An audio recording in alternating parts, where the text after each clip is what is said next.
Muy buenas tardes, tengan todas y todos ustedes. Bienvenidos a un programa más de Fomentando la Cultura Editorial a cargo de la editorial de la Universidad Nacional en conjunto con la Vicerrectoría Adjunta, la Vicerrectoría de Investigación y la Escuela de Literatura y Ciencias del Lenguaje de esta misma casa de estudios, la Universidad Nacional.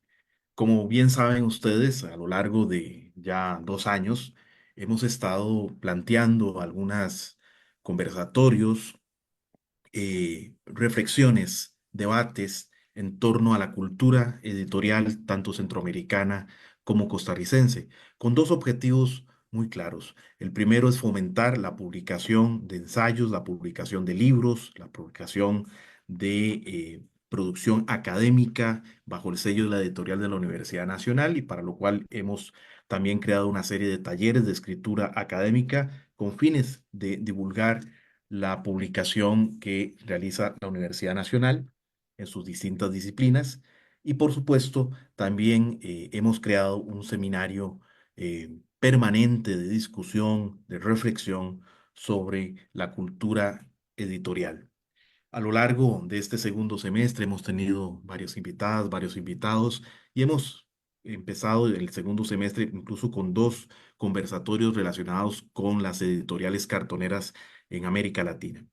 Hoy nos corresponde y tengo el placer, el lujo de presentar al señor David Chavarría Camacho, investigador, docente de la Universidad de Costa Rica, quien ha elaborado diversas investigaciones, publicaciones, y en el conversatorio de hoy lo hemos titulado Transformaciones institucionales en la historia de la editorial Costa Rica, del proyecto estatal al mercado global, 1959-2023. Bienvenido, David. Es realmente un lujo tenerte por acá Muchas gracias, y Miguel.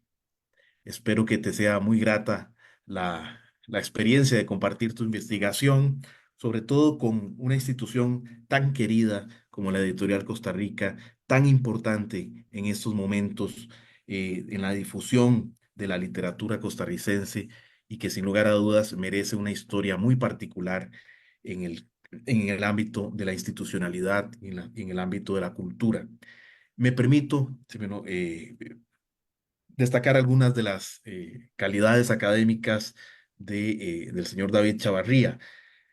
David posee una maestría en historia en la Universidad de Costa Rica y es estudiante actual del doctorado en historia de esta misma casa de estudios y del doctorado en gestión pública y ciencias empresariales del Instituto Centroamericano en Administración Pública. Actualmente labora como docente en la Universidad de Costa Rica, en la Escuela de Estudios Generales y en el Centro de Investigaciones Históricas de América Central, el CIAC. Posee diversas publicaciones en el campo de la historia, de la edición y de las editoriales en Iberoamérica. Eh, en historia ambiental también posee varias publicaciones y en historia de la ciencia y la tecnología. Entre sus publicaciones más relevantes se encuentra el libro Historia de la Editorial Costa Rica, 1959-2016, publicado en el 2017 por la Editorial Costa Rica y este año, afortunadamente, aparece también una segunda edición con el mismo título, por supuesto. También ha publicado el texto La edición en Costa Rica, publicado en la Biblioteca Virtual Miguel de Cervantes, en conjunto con otros dos destacados historiadores, Iván Molina Jiménez y Diana Rojas Mejías. Asimismo, también ha publicado el libro Parques Imaginados, Ambientes Producidos, la construcción sociohistórica de los parques nacionales Braulio Carrillo y Corcovado, publicado en conjunto también con Anthony Gebel y Ronnie Viales Hurtado. Así que, sin más preámbulo, David, bienvenido y tiene usted el uso de la palabra. Muchísimas gracias, Mijail. Un gusto estar por acá.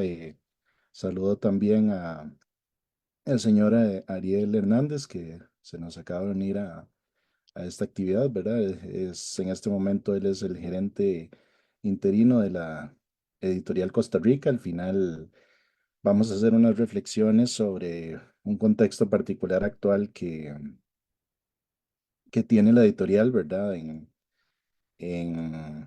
en términos de una discusión, ¿verdad?, que está presente ahorita en la Asamblea Legislativa y el gobierno, eh, y que afectaría, ¿verdad?, inminentemente a la editorial. Al final vamos a reflexionar un poco sobre esto y también saludar a Laura Solano, que es la editora, la jefe de producción de la editorial Costa Rica, que también se hace presente en esta actividad. Una gran bienvenida para ambos, ¿verdad? Y también muchísimas gracias a las personas que nos están escuchando y que están conectadas acá por Facebook. Voy a permitirme compartir acá la presentación en PowerPoint. Si tienen algún problema de visualización o de audio, por favor me lo señalan en cualquier momento. Eh, bueno, y para comenzar, bueno, esta actividad se programó ya hace bastantes semanas, antes de que estuviéramos en la coyuntura actual, ¿verdad? De, de debate político por el presupuesto a la editorial, que vamos a conversar bastante detenidamente al final de la presentación. Yo a esta conferencia la titulé Transformaciones institucionales en la historia de la editorial Costa Rica, del proyecto estatal al mercado global.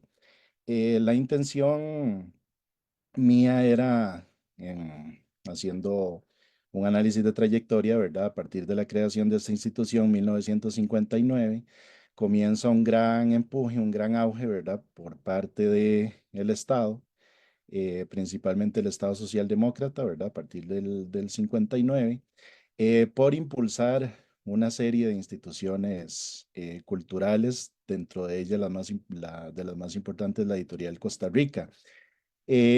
Hacia la década de los 80, cuando eh, comienza la crisis y la reforma estructural, comienza un proceso dentro de no solamente la editorial Costa Rica, sino en términos generales dentro de la institucionalidad pública, ¿verdad? Y también dentro de las empresas estatales, comienza un proceso de transformaciones debido principalmente a las crisis financieras, ¿verdad?, que habían padecido estas instituciones. Un poco la idea entonces de este análisis de trayectoria era mostrar cada uno de los procesos históricos y algunas coyunturas particulares, dentro de ellas esta que estamos viviendo en la actualidad en la institución, son muy importantes para comprender cómo ha sido esta trayectoria, ¿verdad? Y esta relación como institución cultural, ¿verdad? Pero también como empresa del Estado. Una de las últimas empresas del Estado que quedan, ¿verdad? Y creo que la única empresa o institución de carácter empresarial, ¿verdad? Estatal que se mantiene hasta la actualidad. Y un poco es ir rastreando algunas coyunturas que yo me había planteado originalmente eh, con la publicación de este libro, que se terminó en el 2015, se publicó en el 2016. Para este año, a inicios de año, se volvió a realizar una segunda edición, una segunda publicación, en donde yo actualicé eh, desde el 2016 al 2023 y tuve un poquito más de tiempo, ¿verdad?, de hacer una mejor estructuración de las últimas 2 décadas de este libro que se había publicado originalmente de ya hace 7, 8 años, ¿verdad? Entonces, un poco la idea es mostrar algunos de los hallazgos importantes que se tuvieron en esta investigación y pues también eh, de retomar un poco ese objetivo principal que yo tenía con esta investigación, que era rescatar la historia de esta gran institución, ¿verdad? Tanto dentro del contexto nacional como del contexto regional. Bueno, inicialmente les quería comentar que este texto, que se publicó una segunda edición actualizada a inicio de año, está en descarga gratis en el sitio web de la editorial Costa Rica. Ahí tienen un código QR para que le pongan pausa, ¿verdad? Y lo copien con la cámara. Y también tenemos el link que está por acá abajo. Entonces ese texto ahorita está en formato digital, en descarga gratuita. Y si quisieran adquirir una copia física, no se produjeron muchos en este momento, pero podrían escribirle a la producción, ¿verdad? De la editorial, comentándole su interés de adquirir la copia, ¿verdad? A ver cómo está el stock, ¿verdad? Y todo el asunto. Em, bueno, un poco la estructura de esta presentación, yo la quería hacer totalmente digamos, unida a la división capitular que yo me había planteado dentro del libro, que creo que es lo más adecuado. Vamos a ir viendo entonces capítulo por capítulo, que son divisiones temporales, ¿verdad? Importantes para poder comprender cuál ha sido la evolución de esta institución. Por un asunto de tiempo, el capítulo uno, que es un capítulo eh, que yo me extiendo hasta el siglo XVIII, ¿verdad? Mediados del siglo XVIII, en el ocaso colonial hasta 1821. No voy a retomarlo de manera profunda, ¿verdad? Este capítulo uno tal vez podría decir algunas cuestiones. En el texto yo abarco la cuestión de la difusión y la adquisición de libros en el ocaso colonial, ¿verdad? Al final del periodo colonial en Costa Rica. Em, Después analizo el periodo 1821-1890, que tiene que ver con la consolidación de los textos literarios en la cultura costarricense. Obviamente, gran parte de esta investigación, pues, no es de autoría propia, ¿verdad? Sino que yo me baso en los grandes textos que ya se han publicado anteriormente en Costa Rica, ¿verdad? Dentro de ellos puedo señalar los trabajos de Iván Molina, ¿verdad? Margarita Rojas, Flora Ovares, Álvaro Quesada, ¿verdad? Muchos textos que ya son clásicos, El punto sobre la I, ¿verdad? De Rafael Cuevas, que permiten, pues, comprender en gran medida cómo ha sido la evolución, ¿verdad? En el consumo de libros, también en la producción literaria y obviamente mis colegas de filología, ¿verdad? Y de literatura, obviamente estos periodos, pues principalmente los posteriores a la independencia a partir del siglo XIX, pues los tienen bastante bien estudiados, ¿verdad? En materia de literatura. Por lo tanto, no me voy a concentrar demasiado en este periodo. Eh, en el periodo de 1890-1930, en este primer capítulo trato la cuestión social, los intelectuales radicales, ¿verdad? De fin de siglo. Y una última sección, me interesó retomar todas las investigaciones que existen sobre esta llamada generación de los escritores proletarios, ¿verdad? Que Iván Molina hace unos años publicó un texto con este título, ¿verdad? Rememorando un poco el trabajo de algunos autores importantes en esta década, principalmente la década de los 40. Ya un poco entrando en materia, ¿verdad? Con el capítulo 2, este capítulo tiene como título Nacimiento de la Editorial Costa Rica y comienza eh, en un contexto político muy interesante, ¿verdad? Que es la década de 1940, 1950 y 1960. Dentro de los elementos contextuales más destacados, ¿verdad? En términos políticos y del mercado cultural, podemos señalar en términos muy generales, ¿verdad? Que antes de el nacimiento de la editorial Costa Rica, las publicaciones de obras literarias y artísticas dependían casi totalmente, ¿verdad? O en gran medida de iniciativas privadas y de los esfuerzos personales, términos económicos, ¿verdad? De las personas autoras que tenían interés en publicar en ese momento.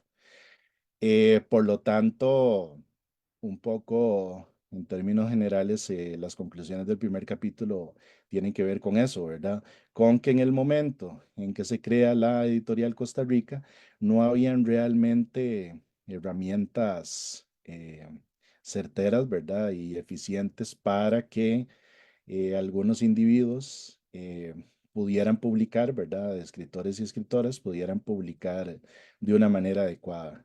Casi que las publicaciones que existían, muchas de ellas salían del dinero de los bolsillos propios de las propias personas autoras, ¿verdad? Yo creo que no es tan diferente a lo que sucede actualmente, ¿verdad? Pero en ese momento sí no habían plataformas tan profesionales, ¿verdad? Y tan amplias como las que existen actualmente y la editorial Costa Rica pues tiene un gran peso, ¿verdad?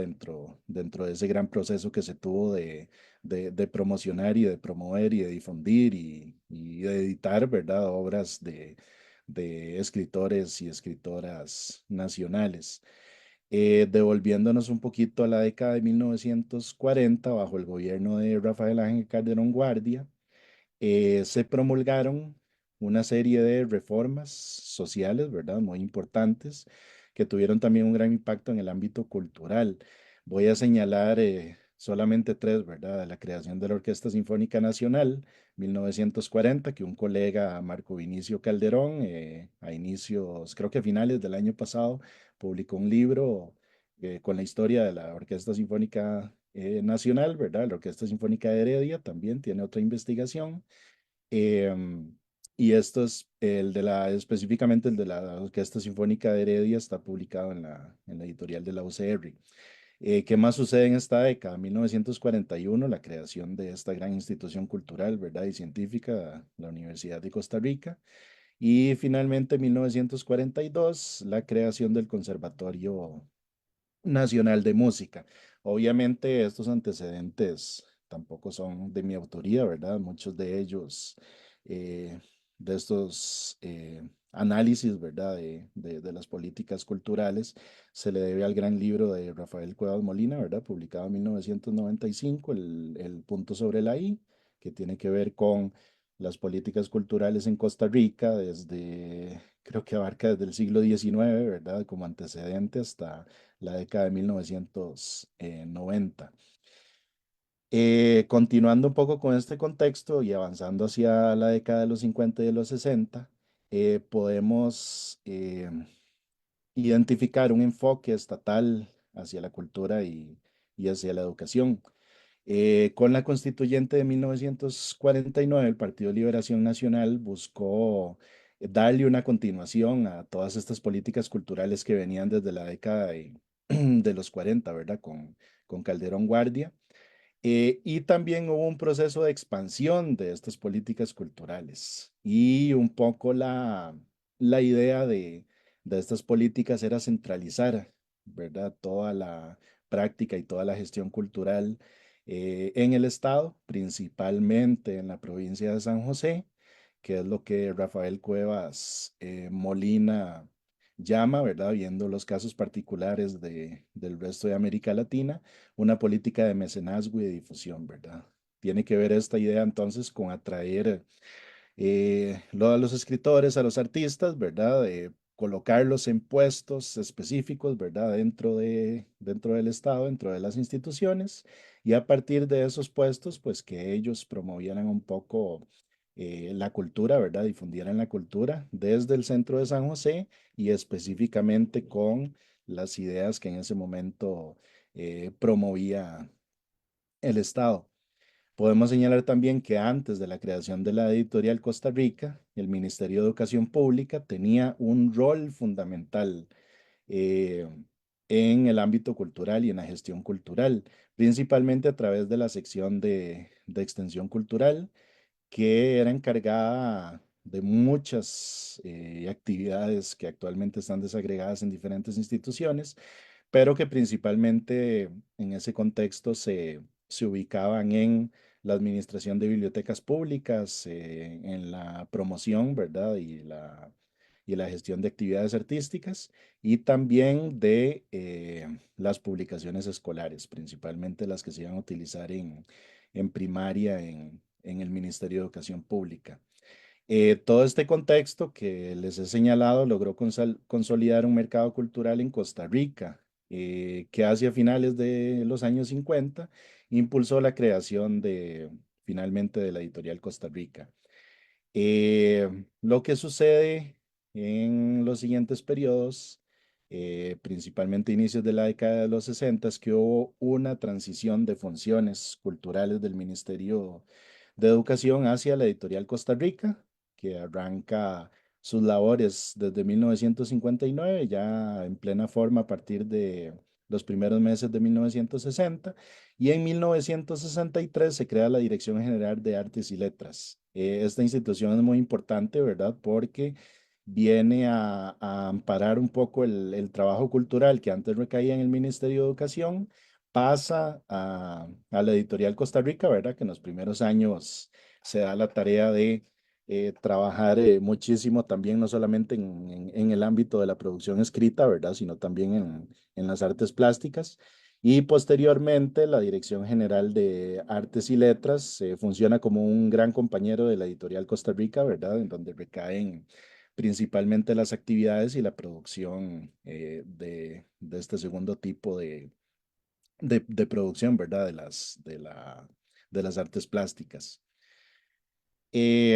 Ya conversando específicamente sobre el nacimiento de la editorial Costa Rica, podemos señalar que hacia 1955, estos son los antecedentes inmediatos, ¿verdad?, de la creación de la editorial. En 1955, Fernando Bolio Jiménez, que en ese momento tenía un cargo en el Ministerio de Relaciones Internacionales, ¿verdad?, específicamente en política o asuntos políticos internacionales, ya en 1958 ya él entra como diputado por el Partido de Liberación Nacional, ¿verdad? Y es cuando se aprueba el proyecto editorial Costa Rica, pero en este momento, 1955, Fernando Bolio Jiménez, Carlos Fernández Mora, ¿verdad? Vicente Sáenz Rojas y Raúl Cordero Amador, todos escritores, viajan a la Ciudad de México para aprender sobre prácticas editoriales profesionales. Hay un texto que publicó en la revista Pórtico 21, eh, el actual presidente de la Junta Directiva de la editorial Costa Rica, Tomás Federico Arias Castro, que relata muy bien todo este viaje, ¿verdad? Y toda la relación o el vínculo que hubo en este contexto de las letras, ¿verdad? Entre Costa Rica y México a través principalmente del Ministerio de Relaciones Exteriores. Em, ¿Quién o quiénes son los que plantean esta idea, verdad, del viaje de estas personas, políticos y escritores a México? Fue precisamente Joaquín García Monge, quien pues había vuelto, ¿verdad? En 1919, creado la revista Repertorio Americano. eh, Él es el que hace contactos inicialmente, perdón, él es el que hace contacto con el escritor mexicano Alfonso Reyes, eh, y le dice directamente a Fernando Bolio, ¿verdad? Y Joaquín García que hagan ese viaje, ¿verdad? Para un poco conversar con él. Y el escritor Alfonso Reyes, pues ya tenía bastante experiencia en el ámbito editorial, ¿verdad? Él había sido uno de los fundadores del Fondo de Cultura Económica. Había participado también en esta gran colección de la editorial Porrúa, que se llama Sepan Cuántos, ¿verdad? La mayoría de nosotros han visto esta colección de manera muy profunda, ¿verdad? En esta editorial, y había fungido como uno de los fundadores del Colegio de México. Este viaje, un poco en términos resumidos, ¿verdad? Fue fundamental para comenzar a diseñar el anteproyecto de ley de la Editorial Nacional. Ya en 1958, cuando Bolio Jiménez es diputado, presenta un proyecto de ley a la Asamblea Legislativa que fue aprobado finalmente al siguiente año y que se conoce como la ley número 2366, que es la ley de Editorial Nacional, que es la que le da nacimiento a esta institución. Este proyecto, en términos históricos, pues ha habido un debate ahí, ¿verdad? De si es producto, ¿verdad?, de la decisión de un par de personas, pero sí hay en las fuentes históricas, ¿verdad? Hay una tendencia a señalar, ¿verdad? En ese contexto específico, que este fue un esfuerzo colaborativo, ¿verdad? De muchos políticos y de muchos intelectuales y escritores, ¿verdad? En ese momento que participaron dentro tanto del anteproyecto como de la elaboración del proyecto y finalmente la aprobación en la Comisión de Asuntos de Educación, ¿verdad? Un poco para rescatar toda esta idea de la gran participación que tuvieron diferentes personajes de la cultura, ¿verdad? Y de la política nacional, yo me di a la tarea de construir este gráfico, ¿verdad? Que es un grafo de relaciones muy sencillo, ¿verdad? Pero acá estamos trazando desde 1955, que fue el contexto de elaboración de Viaje a México, ¿verdad? Y de elaboración del anteproyecto, en donde yo tomé toda la documentación, ¿verdad? Que había en términos de discusión política, de todos los procesos consultivos, todas las personas que participaron y que apoyaron este anteproyecto, y podemos ver de ahí la participación de una gran cantidad de pues de autoridades, ¿verdad? En la literatura nacional tenemos políticos, Fernando Bolio Jiménez, ¿verdad? Tenemos escritores, grandes escritores, Fabián Dobles, ¿verdad? Virginia Grutter, Arnoldo Herrera, Eduardo Jenkins, Antidio Cabal, eh, Antonio Lehmann, ¿verdad? Tuvo participación ahí muy interesante, etcétera, etcétera. Finalmente, eh, Alberto Cañas y Uladislao Gámez, ¿verdad? Que en ese momento eran figuras muy importantes de la política nacional, ¿verdad? Siendo diputados, logran, y trabajando en ministerios, ¿verdad? Logran eh, incluir este proyecto en la Asamblea Legislativa que fue principalmente promovido por Fernando Bolio, 1958. Ya se establece en la Asamblea Legislativa como un proyecto de ley.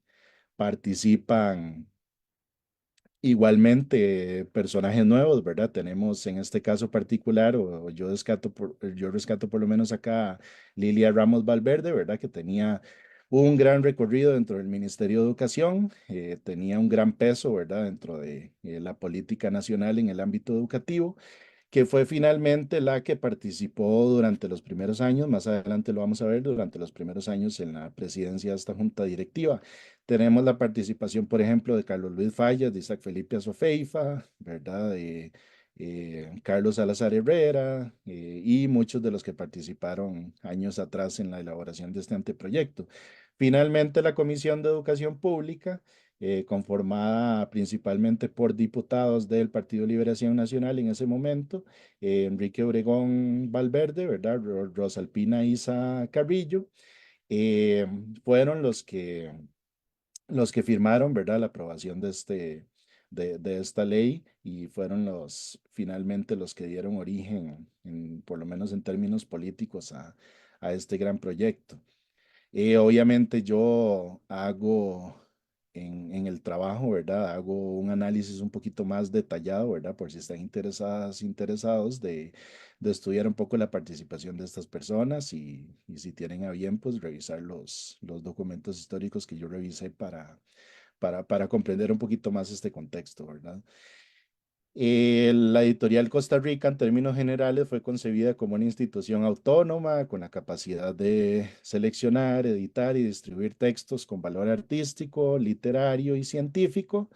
La Ley 2366, Ley Editorial Nacional, estableció tres razones principales para la creación de la editorial. Yo en esta diapositiva no pretendo analizar exhaustivamente la legislación, ¿verdad? Que en este contexto es bastante importante hacerlo. Solamente voy a señalar tres razones principales que a mi parecer dieron origen a esta institución, ¿verdad? Y que muchos de ellos se mantienen o la mayoría se mantienen hasta la actualidad. En ese contexto específico, 1959, existe una falta de medios para que los autores costarricenses publiquen sus obras, lo que limita el acceso de la población a obras literarias, ¿verdad? De valor estético, espiritual y científico. Como número dos de estas razones principales es que debemos o la institución debe dar fomento a la misión educativa vinculada con la Ley Fundamental de Educación que se había aprobado en 1957, cuyo objetivo era la formación humanística y cultural de las personas estudiantes. Y número tres, la necesidad de cumplir con el artículo 89 de la Constitución Política de Costa Rica, que establece la obligación del Estado de conservar y promover el patrimonio cultural y artístico del país. Un poco las conclusiones del texto pues son estas, ¿verdad? Que la editorial Costa Rica ha logrado convertirse, ¿verdad?, en un bastión y en una institución que ha permitido conservar, promover, divulgar, ¿verdad? Incluso crear un patrimonio cultural, ¿verdad? Y artístico y escrito eh, costarricense, y estos son aportes invaluables, ¿verdad? Para la cultura y para la educación, ¿verdad? Y para las letras costarricenses en términos generales. Em, el capítulo 3, yo me adentro un poquito más en el contexto de posterior o inmediatamente posterior a la aprobación de esta ley de creación de la editorial Costa Rica. Trato de hacer algunos aportes, ¿verdad?, iniciales de esta institución a a la producción cultural en general.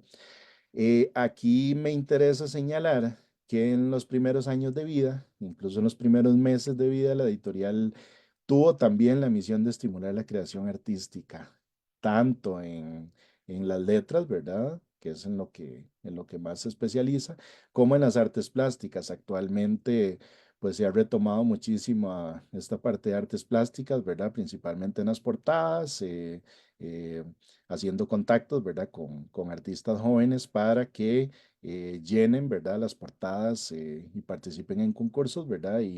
Y un poco colaboren con su arte, ¿verdad? Para poder ilustrar y para poder hacer tanto las portadas como el contenido ilustrado de las publicaciones actuales. Em, las artes plásticas en ese momento tenían una crisis bastante considerable, ¿verdad? Incluso más que las letras. Carecían de muchísimo apoyo, ¿verdad? Institucional. En ese momento, la editorial Costa Rica pues asume parte de esa responsabilidad, ¿verdad? De promover las artes plásticas. Durante sus primeros años organiza una serie de certámenes. Principalmente destaco yo acá los Juegos Florales de 1962. Eh, También colaboró estrechamente con la Dirección General de Artes y Letras, como les había señalado, ¿verdad? Mediante la producción editorial de la revista Pórtico. Y aquí a la izquierda, pues tenemos una parte, ¿verdad?, de la promoción que se hace dentro de esta revista Pórtico, que estuvo vigente, ¿verdad? Y se publicó durante los primeros años de la década de 1960. La actual se llama Pórtico 21, ¿verdad? Que arrancó hace ya bastantes añitos, pero retoma un poco toda esta idea original que tenía la revista Pórtico de la década de los 60. Eh, Importante, la editorial Costa Rica asume una gran parte de la responsabilidad que finalmente se le asignó a la Ley de Premios Nacionales de Artes, Letras y Periodismo de 1961, que es la Ley 2901, que estableció el Premio Magón, ¿verdad? El Premio Aquileo J. Echeverría y el Premio Joaquín García Monge en sus inicios, ¿verdad? Entonces, cuando no existía esta ley, gran parte de estas funciones le correspondían a la editorial Costa Rica, por lo menos en estos primeros años de la década de los 60. En el texto pueden ver algunas de las artes, ¿verdad? Y la reproducción de esta revista Pórtico 21, que también es muy interesante. Aquí a la izquierda tenemos algunos retratos, ¿verdad? De los primeros ganadores de estos premios, y la revista Pórtico Antigua, ¿verdad? Está colmada de, de este tipo de páginas, ¿verdad? En donde se divulgaba la producción tanto en literatura como en las artes plásticas. Avanzando un poquito más, el capítulo 4 ya comienza gran parte del análisis que hago yo sobre el modelo de desarrollo estatal y el gran auge o la gran expansión o el gran milagro editorial que le llamo yo que se dio, tuvo vigencia, tuvo presencia entre 1960 y 1979, ya cuando pues el modelo eh, de, de intervención cultural por parte del Estado ya comienza a entrar en crisis en el gobierno de Rodrigo Carazo. En términos generales, entre 1960 y 1980, la editorial Costa Rica se consolidó como la principal editorial del país, superando por mucho, ¿verdad? Por creces a las demás editoriales públicas que existían y también a las privadas que funcionaron en ese contexto. Yo hago un apartado muy específico que titulo Los años dorados, ¿verdad? De la gestión cultural y educativa socialdemócrata. Eh, Comienzo un poco retomando todos los antecedentes, ¿verdad? Eh, que comienzan a surgir acá en la década de los 60, ¿verdad? La creación de la Editorial Costa Rica, la creación de la Dirección General de Artes y Letras y finalmente el gran cierre, ¿verdad? Que fue la creación del Ministerio de Cultura en 1971. Este contexto de años dorados, ¿verdad? De la gestión socialdemócrata, tiene varios componentes. Uno de los más importantes es la expansión del sistema educativo y la expansión del consumo de libros, ¿verdad?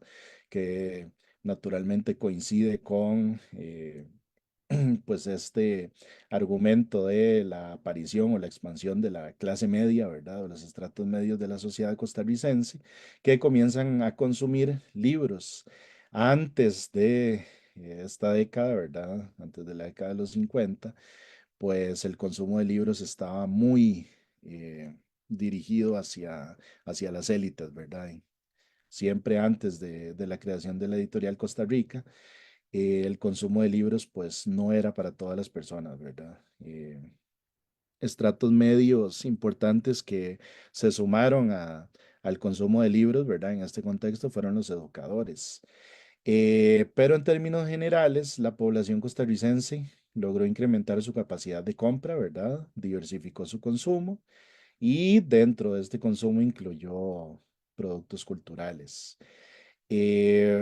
Otro contexto importante en términos científicos y en términos culturales, ¿verdad? Y en términos educativos, fue la creación del TEC, del Instituto Tecnológico de Costa Rica, en 1971, la creación de la Universidad Nacional en el 73 y la creación de la UNED en el 77. Pues son eventos institucionales o de creación institucional bastante relevantes, ¿verdad? En este contexto histórico que yo analizo acá.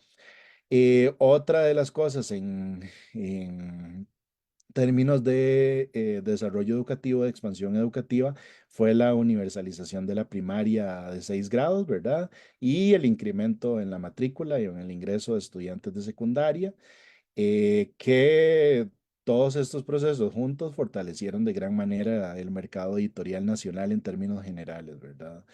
Em, Otra de los factores importantes que determinan este crecimiento y esta expansión del consumo de libros, ¿verdad? Y que benefician finalmente a instituciones como la Editorial Costa Rica, fue la inclusión de autores nacionales en la lista de lectura obligatoria del MEP. En estos primeros años, dentro de la Editorial Costa Rica, ya se produce una colección, ¿verdad? De autores nacionales y la editorial comienza a nutrir de textos, ¿verdad? Obligatorios a los estudiantes del Ministerio de Educación Pública, ¿verdad? De primaria y secundaria. Y hasta la actualidad, si don Ariel no me deja mentir, ¿verdad? Una gran parte del ingreso económico de la editorial se debe a la la venta de libros al MEP, ¿verdad? O de libros obligatorios, ¿verdad? Que publican esta gran colección de autores nacionales, la editorial. Eh, Hay un apartado muy particular acá en este capítulo que yo le denominé La editorial da sus primeros pasos. Ahí señalo en términos generales que la editorial Costa Rica comienza formalmente sus actividades en 1960. Hago un análisis, creo yo, bastante profundo, ¿verdad?, de toda la dinámica política y administrativa interna de la institución. Le dedico bastantes páginas a todos estos procesos iniciales. Obviamente, por un asunto de tiempo no puedo profundizar mucho acá. Pero hechos importantes, 1960, los directores son ratificados, ¿verdad? Y comienzan a reunirse semanalmente. En este momento, pues no tenían un edificio propio, ¿verdad? Se reunían básicamente en los lugares que tuvieran a bien, ¿verdad? Que les posibilitaran otras instituciones. Paralelamente a la formalización de los directores de la junta directiva, se forma la Asamblea de Autores de Obras Literarias, Artísticas y Científicas bajo la presidencia principal de Alberto Cañas. Esta asamblea pues fue muy importante en el contexto, ¿verdad? Yo no profundizo demasiado en el libro, pero lo dejo como un tema pendiente, ¿verdad? La construcción de esta asamblea de autores de obras literarias, artísticas y científicas me parece que es un elemento muy importante para comprender cómo funcionaban las estructuras de poder, ¿verdad? Y las dinámicas de producción literaria, artística y científica en ese contexto específico, ¿verdad? Y un poco vinculados a las luchas de poder, ¿verdad? Entre los principales partidos políticos nacionales. Entonces, este trabajo me parece a mí que sí está bastante pendiente, ¿verdad? Por desarrollar en un futuro. En los primeros meses de operación de la editorial Costa Rica, yo señalo que uno de los mayores desafíos fue el aseguramiento del financiamiento necesario para garantizar su correcto funcionamiento. Hay un asunto interesante acá, ¿verdad? Y es que se promueve la ley, pero finalmente no hay un mecanismo. Cuando se promueve la primera versión de esta ley editorial nacional, no hay un mecanismo directo para que la editorial pues perciba fondos específicos, ¿verdad? Entonces, una gran parte del proyecto de Fernando Bolio en los primeros meses posteriores a la aprobación de este proyecto fue comenzar a negociar, ¿verdad? Y a discutir dentro de la Asamblea Legislativa para poder reformar la ley de marcas de 19 que existía desde 1930, ¿verdad? La idea de Fernando Bolio era incluir una subvención dentro de esta ley de marcas, ¿verdad? Industriales a favor de la editorial Costa Rica. Con esta reforma se estableció entonces un impuesto específico a través del pago de timbres de 100 colones por cada marca registrada en el país, con que iba a ser dedicado específicamente a financiar a la editorial, ¿verdad? Esta iniciativa finalmente permitió a la editorial en sus primeros meses de vida recibir una subvención de 125.000 colones que comenzó a aumentar progresivamente en los siguientes años. Em, en el largo plazo, señalo yo, este sistema de financiamiento basado en un impuesto directo a las marcas registradas proporciona una fuente de ingresos mucho más estable para la editorial Costa Rica, asegurando su continuidad y su capacidad operativa, por lo menos durante las décadas de los 60 y de los 70. Ya después, esta discusión sufre una serie de coyunturas, ¿verdad? Dentro de las cuales hace algunas semanas tenemos una nueva, ¿verdad? Que vamos a discutir al final, como ya les dije. Pero también mi tarea un poco en esta presentación hacia el final es pues rastrear un poquito cuáles han sido estas coyunturas de crisis de financiamiento en términos generales. La década de 1960 le llamo yo el milagro editorial, ¿verdad? La editorial Costa Rica logró aumentar su catálogo y su distribución. 1966 el tiraje promedio de obras aumentó de 2.000 a 3.000 ejemplares. Durante la década de 1960, la editorial se enfocó a organizar su estructura administrativa. Se creó un consejo directivo, ¿verdad? Que incluía figuras destacadas en ese momento como Enrique Macaya Laman, que fue su primer presidente, ¿verdad? Directivo. En los años posteriores, la persona que asume la dirección fue Lilia Ramos, ¿verdad? Por parte o por representación del Ministerio de Educación Pública.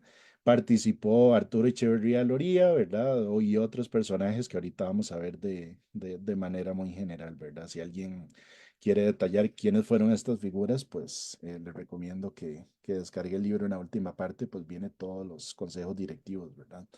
Durante esta década de los 60, la editorial definió un plan editorial, creó la colección Biblioteca de Autores Costarricenses, ¿verdad? Que les mencionaba antes, vinculado a la lectura obligatoria de estos autores por parte del Ministerio de Educación Pública, principalmente en primaria y en secundaria. Se establecieron las primeras categorías editoriales: novela, cuento y crónica, biografía y ensayo, teatro, ciencia y arte. Cada una tenía una banda distintiva de color, ¿verdad? Para facilitar su identificación. Se comienza una marca, ¿verdad? Y un estilo, digamos, de diagramación, ¿verdad? Y un estilo específico de maquetación y de arte para estos primeros textos. Estas colecciones permitieron diversificar y ampliar el catálogo, ¿verdad? Y con lo cual se logró alcanzar o ampliar el alcance editorial. Ya entrados en la década de los 70, entre el 72 y el 79, fue conocido como los años dorados de la gestión cultural en Costa Rica en términos generales y específicos en el ámbito del consumo de libros, ¿verdad? Posibilitó un aumento significativo en este mercado, ¿verdad? De consumo en particular. En los primeros años de la década de los 70, la editorial Costa Rica tuvo un gran crecimiento, o un crecimiento sin precedentes, le llamo yo, ¿verdad? De su producción. Publicó más de 70 títulos en solamente 3 años, ¿verdad? Superó los 100.000 ejemplares en tiraje y duplicó en tan solo algunos años su producción anual. Durante ese periodo, la editorial Costa Rica pasó de un promedio de 12 ediciones anuales a 31, y esto refleja una importante expansión de su capacidad organizativa y editorial. Se comienzan a implementar estrategias de distribución nacional e internacional, ¿verdad? Se definen planes de crédito para facilitar la compra de libros, especialmente para los docentes, ¿verdad? Que gran parte de ellos conforman esta gran clase media, ¿verdad? Los estratos medios de la sociedad. Y se comienza a realizar acuerdos con diversas instituciones públicas, ¿verdad? Y de carácter privado para la difusión y el mercadeo de sus colecciones. La diversificación temática continúa con publicaciones, se expanden, ¿verdad? A áreas como la literatura infantil, el teatro, la ciencia y la biografía, y esto permite pues ampliar a un público más amplio y más diverso. Acá, como les decía, tenemos algunas de las personalidades que participaron en las juntas directivas de la editorial durante los primeros años, o por lo menos en la primera década, ¿verdad? Enrique Macaya Laman, Lilia Ramos, Arturo Echeverría, tenemos a Fernando Centeno Well, ¿verdad? Isaac Felipe Azofeifa, Gonzalo Doble Solórzano, y aquí podemos seguir leyendo año con año, que me parece que las personas que integran estas juntas directivas pues son de las figuras más relevantes, ¿verdad? Dentro de la ciencia y de las letras nacionales, lo que termina comprobando, ¿verdad? Que esta institución pues era de gran relevancia, y un poco leyendo las actas, ¿verdad? De estos años uno se da cuenta pues de la seriedad con la que se manejan todas las gestiones a lo interno de la institución. En el libro pues vienen todos los nombres completos para que si tienen interés de revisarlos. Un capítulo 5, ya los últimos dos capítulos de este texto, para ir terminando la presentación. El capítulo 5 yo le llamo la crisis del modelo desarrollista, una nueva dinámica cultural, y la editorial al fin del milenio. Este capítulo 5 abarca la década de los 80 y la década casi completa de los 90. Eh, en términos de contexto, yo hablo del agotamiento del modelo de desarrollo, ¿verdad? Y el devenir económico costarricense. Y comienzo planteando que a finales de la década de los 70 el modelo desarrollista en Costa Rica mostró claros signos de agotamiento, ¿verdad? Y este modelo también de benefactor, ¿verdad? Del Estado del Estado benefactor, que se llama en los estudios históricos. El Estado fue acusado en ese contexto entonces, a finales de los 70, de distorsionar la economía al intervenir de manera excesiva, lo que resultó en desequilibrios fiscales y en una crisis de la balanza de pagos. Esta crisis económica interna se exacerbó igualmente por factores externos como el aumento de precios del petróleo y la caída de los precios del café, y se implementó a partir de ese momento específico, ya propiamente en los primeros años de la década de los 80, se implementó un nuevo modelo neoliberal que redujo el papel del Estado y la intervención del Estado en la economía y permitió una mayor participación e injerencia del sector privado, y esto afectó pues de manera muy directa a las instituciones públicas y especialmente a las empresas, ¿verdad? Estatales. La crisis económica entonces generalizada llevó a un régimen de austeridad, ¿verdad? En las instituciones públicas, que impactó principalmente, ¿verdad? O en primera instancia al sector cultura, ya después se expandió a los otros sectores. Desde 1979, las políticas culturales se orientaron hacia la descentralización, la regionalización y el fomento de la cultura popular, impulsando la participación comunitaria en la creación y en la promoción de contenidos culturales. Em, la producción cultural en este contexto, que antes era impulsada por el Estado, pasó progresivamente a manos privadas, ¿verdad? Afectando directamente a instituciones como la Editorial Costa Rica. Sobre esto hay mucho que hablar, ¿verdad? En el contexto de Rodrigo Carazo, ¿verdad? Cuando era ministra de Cultura, mi querida colega, me olvidé el nombre, Marina Bolio, ¿verdad? Que falleció hace algunas semanas. Se trataron de dar algunas transformaciones dentro de el Ministerio de Cultura, ¿verdad? Em, que principalmente pretendían reconceptualizar esta idea que había tenido la socialdemocracia, ¿verdad? De padrinazgo y de difusión. La idea pues era regionalizar, ¿verdad? Era, en términos de discurso de Rodrigo Carazo, pues era difundir o que cada una de las comunidades promoviera su propia definición de cultura, ¿verdad? Ya no era esa idea paternalista, ¿verdad? O esa idea de padrinazgo y de difusión, sino que las comunidades tenían que definir sus conceptualizaciones de cultura, tenían que crear cultura, pero ya el Estado, que ese era el truco, ya el Estado ya no los iba a financiar de la misma manera que había estado financiándolas en las últimas décadas. Esto significó entonces el fin del padrinazgo y la difusión en el sector cultura promovidas por el Ministerio de Cultura, ¿verdad? Y este proceso lo narra de una manera pues bastante profunda Rafael Cueva Molina, ¿verdad? En su texto El punto sobre la I. La crisis de los 80, ¿verdad? Hay un apartado que yo le titulo La editorial Costa Rica, del milagro editorial a la crisis interna. La crisis económica de los años 80 entonces impactó negativamente a la industria del libro y a la editorial Costa Rica, debido principalmente a la disminución en la capacidad de compra de la población. Esta situación redujo la demanda de libros, ¿verdad? Por carencias económicas por parte de la población, y esto llevó inminentemente a una caída en la producción editorial. Las editoriales privadas, universitarias y transnacionales comenzaron en ese contexto, ¿verdad? En estas 2 décadas a ganar protagonismo, reduciendo la influencia de la editorial, que tuvo que enfrentar una serie de reformas, ¿verdad? Y de coyunturas legales que afectaron su estabilidad financiera. Eh, Hay varias coyunturas, ¿verdad? Voy a tratar de señalarlas para ir terminando la presentación y caer en la coyuntura actual. Este asunto arranca en 1981, cuando se crea un timbre único, ¿verdad? Mediante la aprobación de la ley número 6575, que pretendió centralizar los ingresos del Registro Nacional en caja única, ¿verdad? Del Estado. Entonces, antes había un timbre específico para la editorial Costa Rica, ¿verdad? Una vez que se centralizan todos los ingresos del registro en esta cuenta única, pues desaparece esa división del porcentaje que le correspondía a la editorial Costa Rica.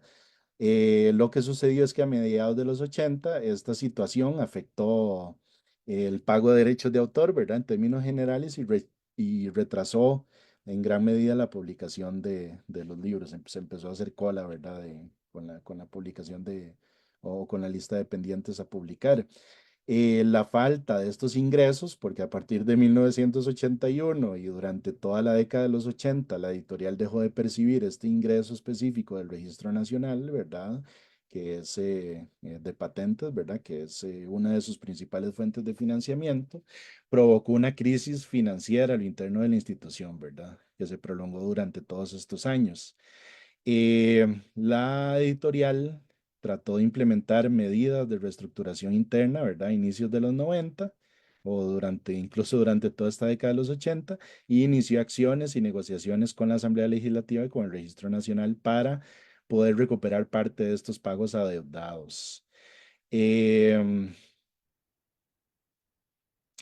en 1997, la editorial Costa Rica vuelve a sufrir un nuevo recorte, ¿verdad? En, en su presupuesto.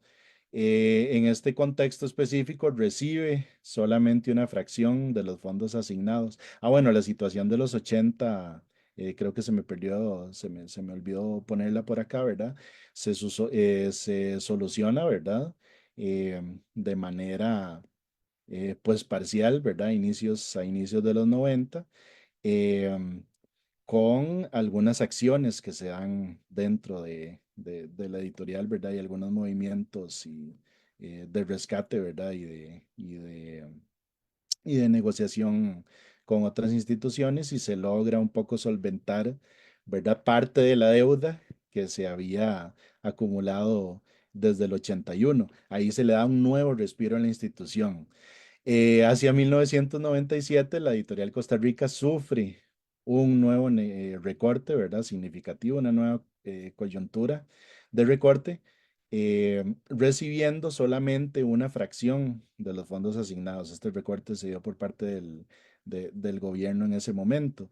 La editorial Costa Rica, junto con la editorial tecnológica de Costa Rica, que también entraba o como beneficiaria dentro de esta legislación, presentaron juntas un recurso de amparo para exigir al gobierno el cumplimiento de la ley de marcas, ¿verdad? Y recuperar el financiamiento adeudado, que era fundamental para su sostenibilidad.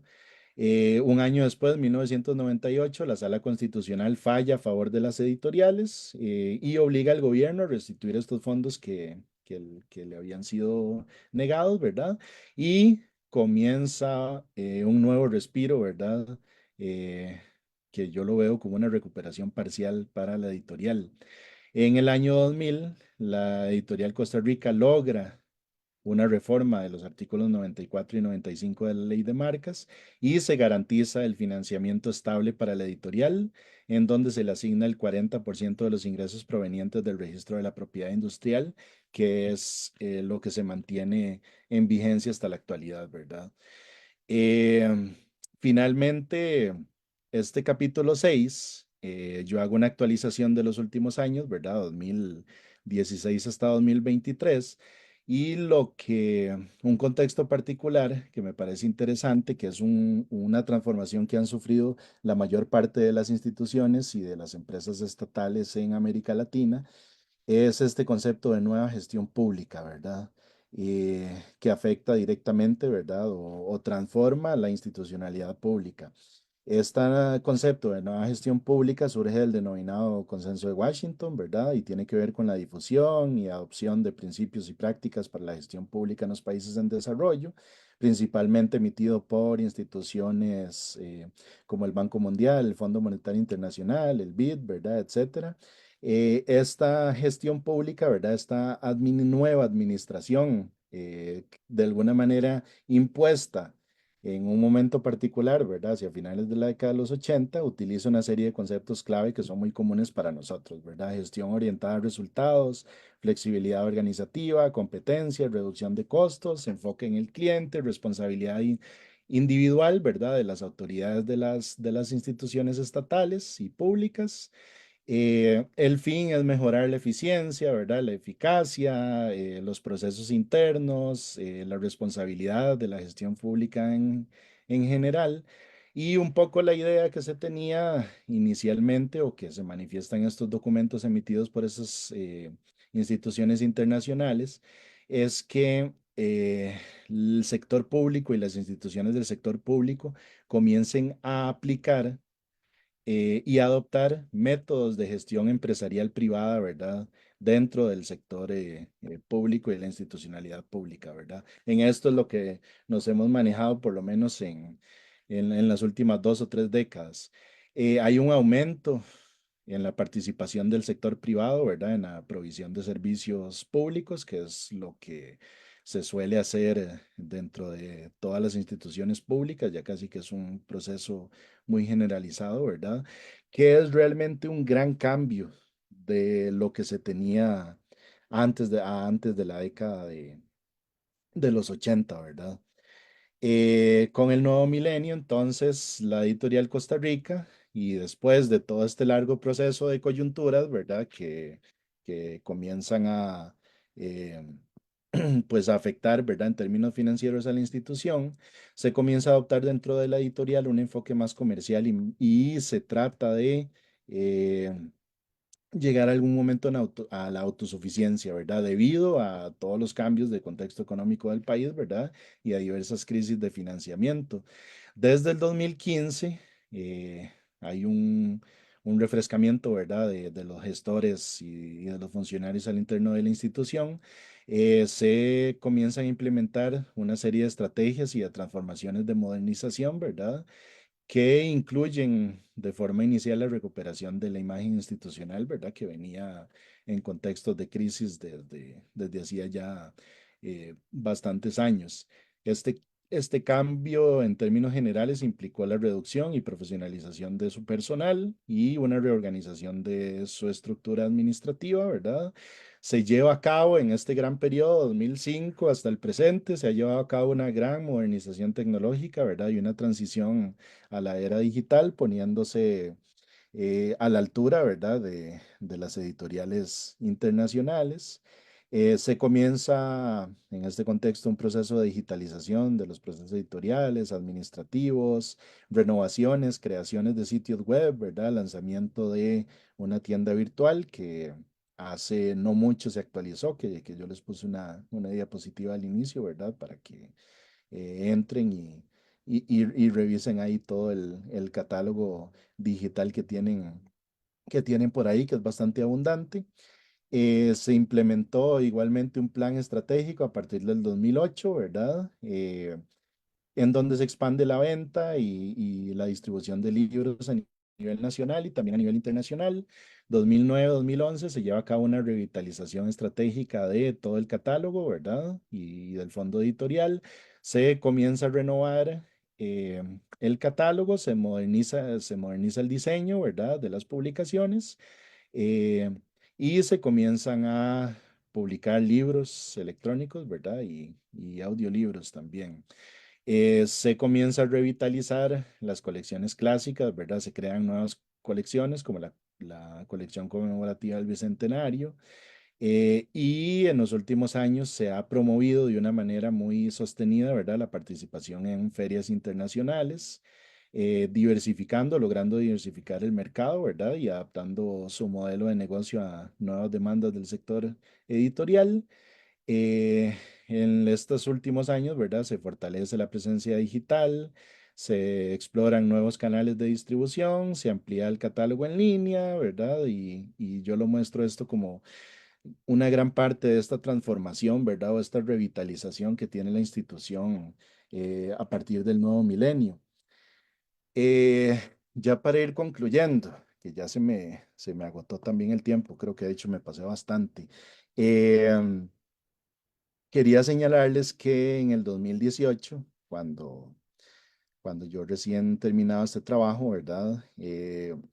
Se promueve la ley de fortalecimiento de las finanzas públicas, ¿verdad? O la denominada regla fiscal, que pretende imponer límites estrictos al gasto público, lo cual afecta significativamente el presupuesto de la editorial en ese contexto. La ley o la regla fiscal obligaba directamente a la editorial Costa Rica a devolver cualquier superávit no ejecutado al Estado, ¿verdad? Restringiendo su capacidad financiera y operativa. En el 2020, la editorial tiene que devolver 118 millones, ¿verdad? No ejecutados, afectando su capacidad para invertir en nuevos proyectos y cumplir sus objetivos. Hace poco, ¿verdad? En 2023, el Ministerio de Hacienda, después de una larga gestión administrativa que parte de los que están acá presentes hoy escuchando esta, esta conferencia, pues fueron partícipes, ¿verdad? Y los grandes gestores de todos estos trámites, ¿verdad? Administrativos y legales. El Ministerio de Hacienda otorga, ¿verdad?, a la editorial una excepción a la regla fiscal para el ejercicio operativo del 2024, ¿verdad? La editorial logra demostrar que es una empresa en competencia, ¿verdad? Entonces, em, tiene una cierta capacidad, ¿verdad?, para poder competir dentro del mercado del libro, ¿verdad? Entonces, eso le da una serie de alivio, ¿verdad? De un nuevo respiro, ¿verdad? Dentro de este contexto de imposición de la regla fiscal. Y finalmente quiero terminar con que en las últimas semanas, o sea, hace algunas semanas, ¿verdad? El gobierno actual promueve un recorte de alrededor del 50% de el presupuesto que se le ha asignado legalmente a la editorial Costa Rica, ¿verdad? Según eh, el gerente interino en este momento, Ariel Hernández, ¿verdad? Él señala muy enfáticamente que esta iniciativa viola al menos tres leyes, ¿verdad? Y esto pone en riesgo la continuidad de la institución. La editorial Costa Rica actualmente está realizando, ¿verdad?, grandes esfuerzos, diversas acciones ante la Asamblea Legislativa para tratar de evitar este recorte, que tendría, obviamente, y sin lugar a dudas, un gran impacto en la producción literaria y en la historia cultural de Costa Rica. Y pues parte de las conclusiones, ya para continuar, para ir terminando, yo señalo que la fundación de la editorial Costa Rica en 1959 y su expansión durante las décadas posteriores marcó sin lugar a dudas un hito en la cultura escrita y la cultura artística y las artes plásticas costarricenses, ¿verdad?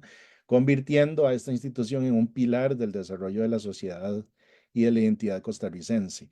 La reestructuración de la editorial Costa Rica en los últimos años ha posibilitado su adaptación a un entorno económico cada vez más competitivo, destacando, que es lo que yo trato de hacer en estos últimos dos capítulos, destacando la modernización administrativa, la modernización tecnológica, financiera y de todo el proceso editorial, ¿verdad?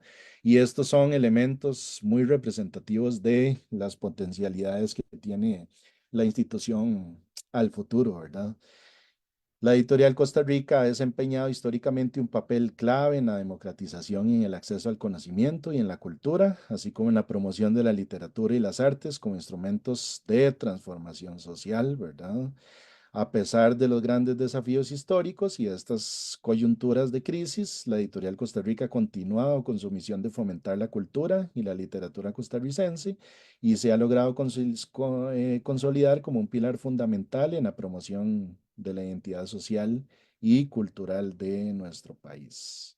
Y con esto yo terminaría. Muchas disculpas, ¿verdad? Me pasé algunos minutos, pero creo que era necesario hacer énfasis en algunas cuestiones específicas. Muchísimas gracias. Gracias, gracias David, por esta tan detallada historia institucional que, como podemos ver, no solamente se trata de la editorial Costa Rica, es una historia que a través de de la editorial Costa Rica podemos también observar momentos álgidos, momentos de debate entre prácticas económicas, coyunturas económicas y prácticas culturales, políticas culturales.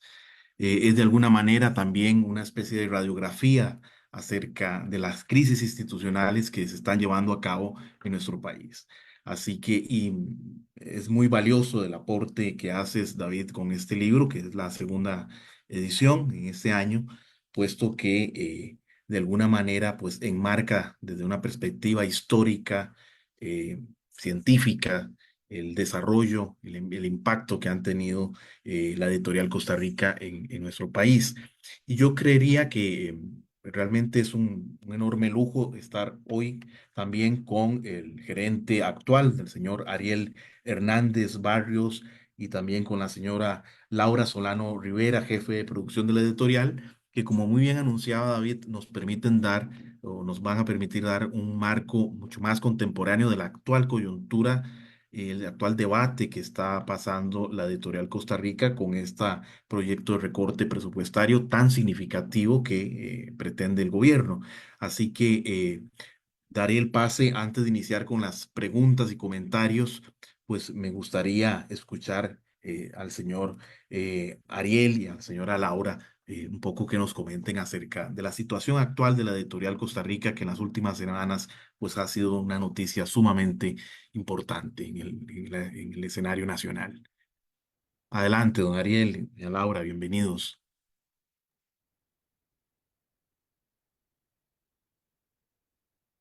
Muy buenas tardes, espero que estén muy bien. Muchas gracias por la exposición a don David, Mijail. Muy importante la conferencia y la historia vivida por la editorial Costa Rica y continúa viviendo, ¿verdad? Prácticamente para nosotros es una cuestión de importancia objetiva al fin de la editorial Costa Rica conocer su inicio y su historia durante estos largos 65 años de permanecer en el mercado, ¿verdad? Para nosotros es muy importante conocer y vivir de cerca últimamente lo acontecido. Por la historia que mencionaba don David, vemos que ha sido como un perdón, en cuanto a la parte del financiamiento de la editorial Costa Rica. Creo que el origen de la editorial Costa Rica marca las vivencias de su fin cultural, que es difundir cultura costarricense y permitir a los autores nacionales y extranjeros con mérito especial difundir sus obras a cero costo, ¿verdad? Prácticamente ese es el fin de la subvención estatal, apoyar el quehacer del autor costarricense, y eso es lo que de eso se encarga la editorial Costa Rica, darle un seguimiento y hacerle sus libros a cero costos, ¿verdad? Y a bajo precio de adquisición para el consumidor final, apoyar en la misión de lo que es difusión cultural y disminuir el índice de analfabetismo en el país. De igual manera, tener una relación directa con el Ministerio de Cultura y el Ministerio de Educación para apoyarlos en cuanto a la parte cultural y educativa. Sin embargo, vemos que la parte financiera de la editorial Costa Rica se ve afectada por una subvención que, como mencionaba don David, ha sido de ley, ¿verdad? Esta es la creación de la editorial Costa Rica, tiene un financiamiento propio para ello.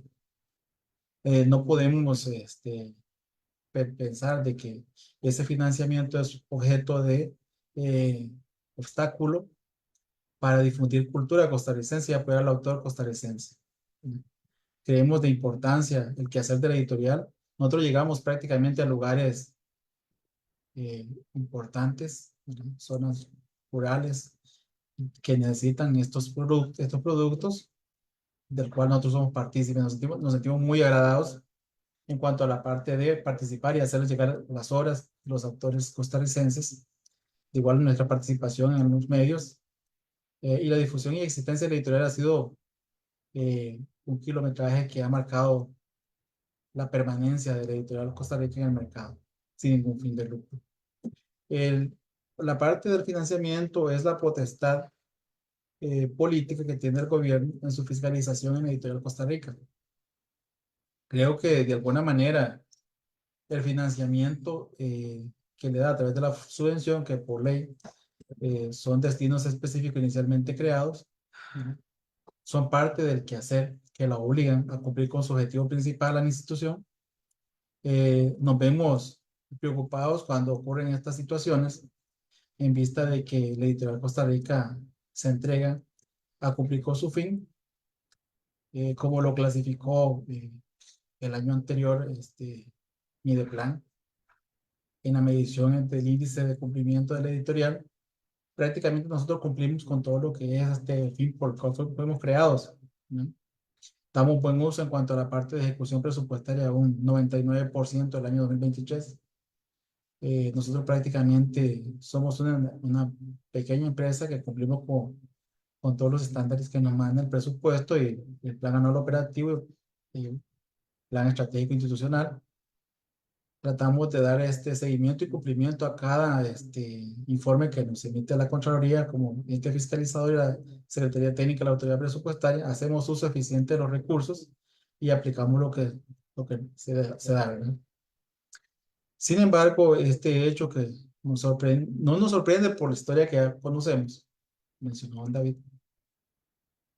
Vemos que los recursos otorgados a la editorial no son gran cantidad. Son para una pequeña empresa que se mantiene dando su fin cultural a la educación de este país. Vemos cómo de alguna manera el efecto, por muy poco que sea, en las arcas financieras editorial, pues sí, logran su impacto, ¿verdad? Porque prácticamente este presupuesto 2025, que fue lo afectado con esta iniciativa de la Dirección Nacional de Presupuestos Públicos, eh, impedía o impide a la editorial tener un presupuesto para todo el periodo.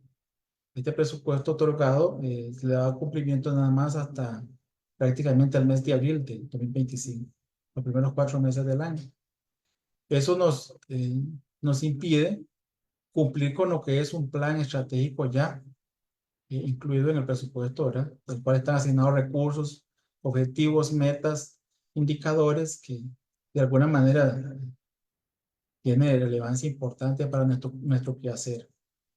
Fue por ello que de alguna manera pues recurrimos a los señores diputados, Asamblea Legislativa, en apoyo a la editorial Costa Rica porque consideramos que estamos cumpliendo, como nos lo dice Mideplan y las evaluaciones que nos hace. Estamos cumpliendo en ejecución, indicadores, en plan operativo, plan estratégico. Entonces creemos de que no es justo, de que el esfuerzo de esta pequeña empresa en cuanto a sus usos, de sus pocos recursos que tiene, porque es un 50%, 47% que mencionó David, del financiamiento que se otorga, se hace uso eficiente de esos recursos. La otra parte se la financia con recursos propios. Consideramos injusto de que no se valore la parte cultural, ¿no? Y el quehacer de la editorial como una institución, empresa pública, no financiera, baluarte en el quehacer de la cultura costarricense de este país. Es por ello que los señores diputados nos dieron el apoyo, gracias a Dios, y se logró, se está logrando hasta este momento, votar positivamente la moción número 25, que ya fue votada en el Congreso, a favor de la editorial Costa Rica. Eh, Creo que la mayor parte de los diputados tomaron en consideración que nosotros no estamos pidiendo mayor cosa, ¿verdad? Que 113 millones, que es lo que nos están quitando del presupuesto 2025, es un hueco importante financiero en las finanzas del territorio de Costa Rica porque es muy pequeño. Pero por nosotros trabajamos prácticamente con las uñas para mostrar a este país que vamos a cumplir con el objetivo y que vamos a lugares que no se pueden ir, ¿verdad? Grandes instituciones, sin embargo nosotros sí lo hacemos. Tratamos de cumplir con el Plan Nacional de Desarrollo en esa medida y devolver al Estado lo que es del Estado. Es decir, lo que nos da. Lo que nos da se lo devolvemos con trabajo, con cumplimiento de metas y objetivos y rendición de cuenta oportuna.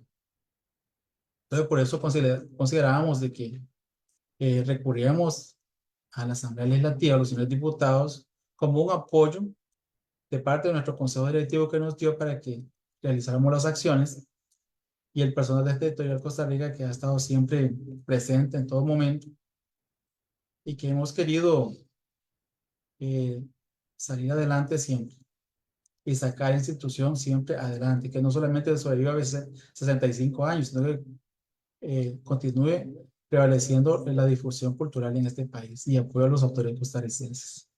Muchas gracias. Muchísimas gracias al señor Ariel por sus palabras. Eh, que efectivamente pues actualizan la situación, la coyuntura actual que está pasando la editorial Costa Rica, que me parece que David ha demostrado también en su estudio la permanente la permanente disputa entre la editorial Costa Rica y las crisis financieras y las estrategias que ha tenido que realizar la editorial Costa Rica justamente para salir de esas crisis. Así que en este contexto me parece muy importante, y esto que no lo habíamos planeado así, David, había sido algo que habíamos desde hace más de 2 meses habíamos planteado esta conferencia, pero en la coyuntura actual, pues creo que tu investigación pues ofrece una lectura muy, muy interesante del papel patrimonial y, como bien señala el señor Ariel, de la importancia del baluarte cultural que ha cumplido la editorial Costa Rica, que la investigación de David es una de las que se suma a esta perspectiva histórica junto con la de Diana Rojas, un libro que recientemente, hace 3, 4 años, publicó la formación de la literatura costarricense en la editorial Costa Rica. Así que son investigaciones que de alguna manera se complementan y que ayudan a evidenciar la importancia cultural que ha tenido esta editorial. Quisiera pues darle la palabra también a la señora Laura Solano Rivera, jefa de producción editorial, para que nos comente un poco, digamos, la situación actual y sobre todo las repercusiones que esto podría acarrear en la producción editorial. Adelante, señora Laura, y bienvenida. Muchísimas gracias. Quiero pues agradecer primero a la Universidad Nacional por este espacio de debate sobre el ecosistema del libro que es tan necesario a nivel nacional. Cuando contratamos a David para esta nueva edición, la primera edición pues fue trabajada por la anterior jefa de producción editorial, Marianela Camacho. Esta nueva edición, David la trabajó cuando ya yo estaba en la editorial, lo que busca más allá de ser un libro que celebre algún aniversario de la editorial es darle al público costarricense la historia de la primera editorial nacional. Que esté ahí para investigadores es un trabajo sumamente valioso y les agradezco al señor Mijail que lo tomara en consideración. Para el espacio es un trabajo muy valioso, una investigación muy valiosa, que lo que busca la editorial es ponerla al alcance de investigadores y del público en general. También es importante señalar lo que decía el gerente, don Ariel. La editorial llega a lugares a donde quizás otros entes culturales no logran llegar. Gracias al esfuerzo que hace en el Plan Nacional de Desarrollo, la editorial tiene un catálogo muy fuerte de libros infantiles y juveniles que buscan empezar a crear nuevos lectores. Si nosotros deseamos tener lectores, necesitamos empezar por los niños. Es muy importante para la editorial, además de todo el amplio catálogo que tiene, que es una de sus grandes fortalezas. El catálogo editorial de la editorial de Costa Rica es uno de los catálogos más potentes a nivel centroamericano. Lo respaldan los autores, los casi 900 autores que han publicado sus obras, como lo señalaba don Ariel, sin costo. Gracias al esfuerzo que ha hecho la editorial Costa Rica desde el año 1959. Y bueno, lo mencionaba David, estamos retomando ese impulso inicial que tuvieron los visionarios de la editorial Costa Rica, los creadores, de reforzar el apoyo a los artistas plásticos. Y se ha logrado crear libros con arte original o arte cedido y pagado a los artistas para ilustrar portadas y trabajos internos. A inicio de año, de hecho, tuvimos una exposición junto con el artista Philip Anaskin para el centenario de la muerte de Franz Kafka. Sacamos en la colección juvenil de literatura universal La Metamorfosis, que es un libro de lectura obligatoria por el Ministerio de Educación Pública, y se hizo la exposición en la Galería Nacional, en la sala principal. Entonces estamos haciendo esfuerzos por apoyar las artes, no solo a través de la literatura, sino también de la plástica costarricense. Nuevamente agradezco mucho este espacio y para el debate editorial tan necesario en este tiempo. Gracias. Muchísimas gracias a usted, señora Laura. Y bueno, se nos acorta un poco el tiempo. Tengo un comentario que nos ha enviado el señor Diego Zamora Cascante, también investigador académico de la Universidad Nacional, quien dice lo siguiente: es un trabajo de referencia para comprender el ecosistema del libro en el país y resulta oportuna en el contexto en que nos encontramos. Muchísimas gracias a Diego Zamora, que espero que pronto también pueda acompañarnos acá en el programa para justamente el resultado de su investigación acerca de la editorial Educa, que es un trabajo también muy importante y que rescata a otra institución cultural de mucho peso a nivel centroamericano. Eh, si alguien, por favor, de los que están acá gusta hacer un comentario, alguna pregunta, por favor, ya sea por la vía de Facebook o también las personas que están que han ingresado de manera directa, lo pueden hacer.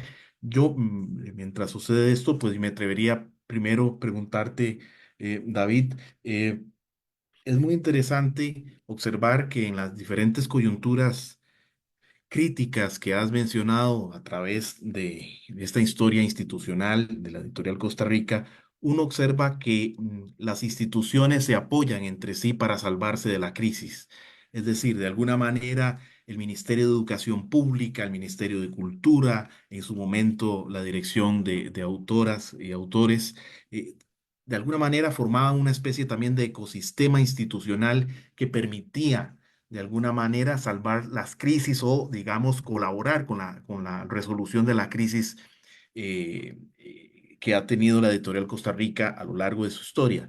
Eh, ¿Es esta la misma situación que se presenta ahora? ¿Ha variado esta situación, digamos, institucional?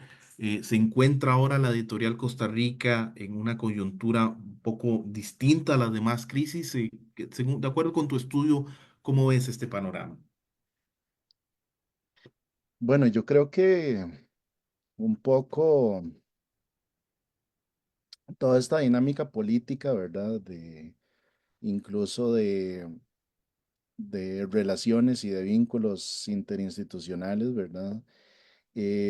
Creo que un poco comienza a diluirse de una manera bastante profunda a partir de la década de los 80, ¿verdad? Con la crisis y la estructura, ¿no? Originalmente el Estado, ¿verdad? Principalmente década de los 60 y de los 70, o por lo menos la primera parte de los 70, funcionaba bajo esta lógica, ¿verdad? Que señala Rafael Cuevas del mecenazgo y la difusión.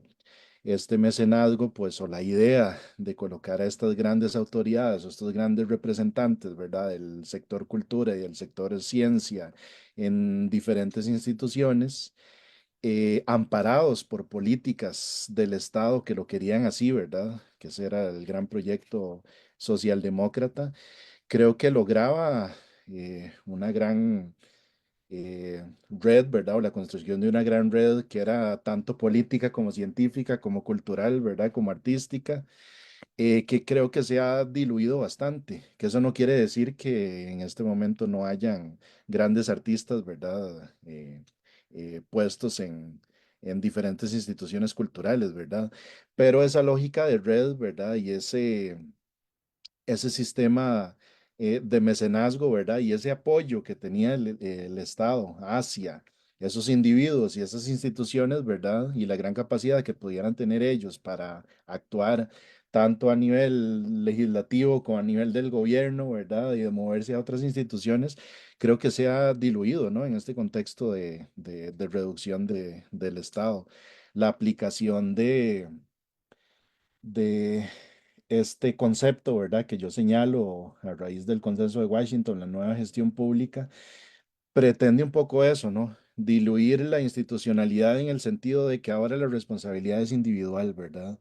No hay una responsabilidad colectiva y el Estado no se hace cargo, ¿verdad?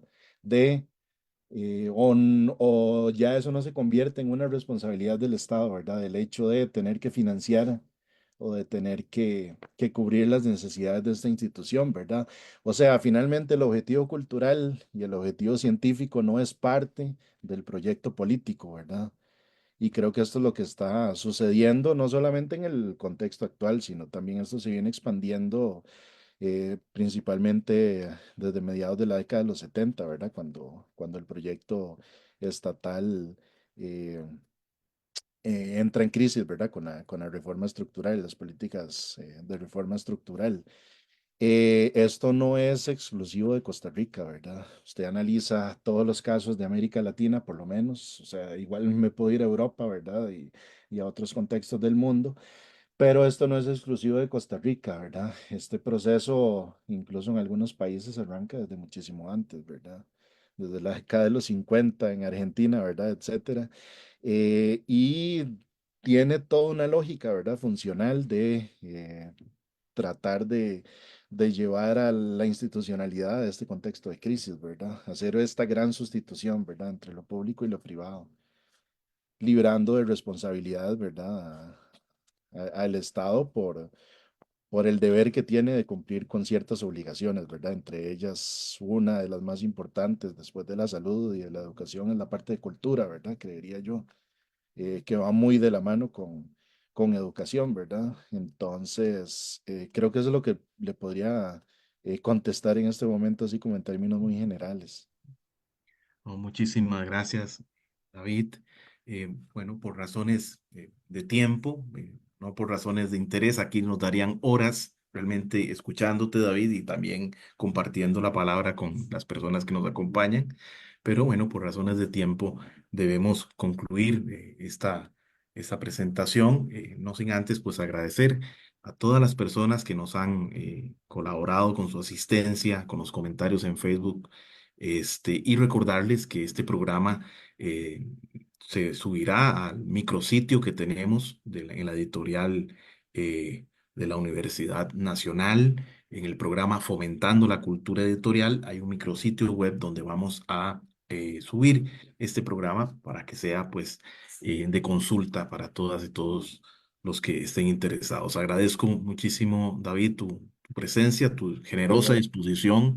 Mis felicitaciones por este trabajo que, como decía, se suma también a la búsqueda de una cultura editorial, empezando por la historia, empezando por rescatar el aspecto historiográfico, el aspecto histórico de instituciones culturales claves en nuestro país y que esperamos que se sigan desarrollando y fortaleciendo aún en medio de la crisis.